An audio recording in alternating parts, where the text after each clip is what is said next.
Alors, je vais commencer aujourd'hui mon petit vlog, un petit, euh, un petit je ne sais pas quoi, m'offrir un espace où je vais venir vous parler de ce que je traverse, de ce que je vis et de comment je vais m'en sortir. Euh, je viens de perdre ma sœur. Je sais même pas quoi vous dire à propos de ça. C'est terrible. Terrible et c'est une part de moi qui est partie. C'est comme si j'avais perdu une partie de mon âme. Je m'attendais pas à ça. Je m'attendais pas à vivre les choses aussi difficilement. J'arrivais pas à ne pas réussir à m'en sortir. Mais je lui ai fait une promesse. Je lui ai fait une promesse le jour où, le jour où je lui ai dit au revoir. Je lui ai fait la promesse de rester en vie. Je lui ai fait la promesse de me construire la vie la plus belle possible. Et je lui ai fait la promesse de vivre pour elle, de continuer à porter cette foi, à porter cette joie de vivre, à porter cet élan qui l'a poussée toujours à aller vers de l'avant.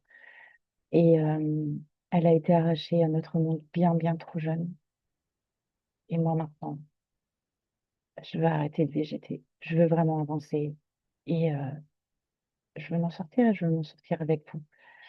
Donc ici, je vais vous parler tous les jours, un petit peu, de moi, de ce que je fais, de ce que j'aimerais faire, de mes rêves et aussi beaucoup d'huile essentielle.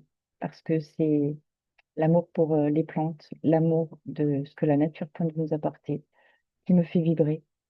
Et donc, je vais vous présenter aujourd'hui euh, ce que j'ai mis en place pour m'accompagner dans mon deuil.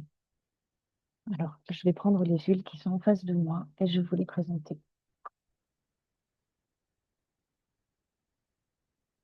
Voilà, il y en a 5. La première, c'est le nard de l'Himalaya. Donc, comment je vais l'utiliser? En fait, ce protocole, je vais l'utiliser en prenant une goutte d'huile essentielle et en l'appliquant le long de la colonne vertébrale, aussi haut que que je puisse, depuis le sacrum jusqu'au plus haut possible. Voilà. Donc, je commence avec le nard de l'Himalaya. Ensuite, la lavande. Ensuite, l'hélicryse, qui est vraiment l'huile des chocs émotionnels, des chocs physiques aussi d'ailleurs. La ciste, qui est une huile ancienne très puissante, qui va venir nous accompagner dans tout ce qui est cicatrisation. Et pour finir, le roi des huiles, l'encens.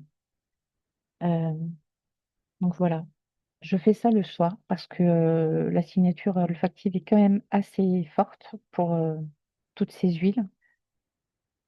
Et je le fais et je me repose après et je les laisse faire leur travail.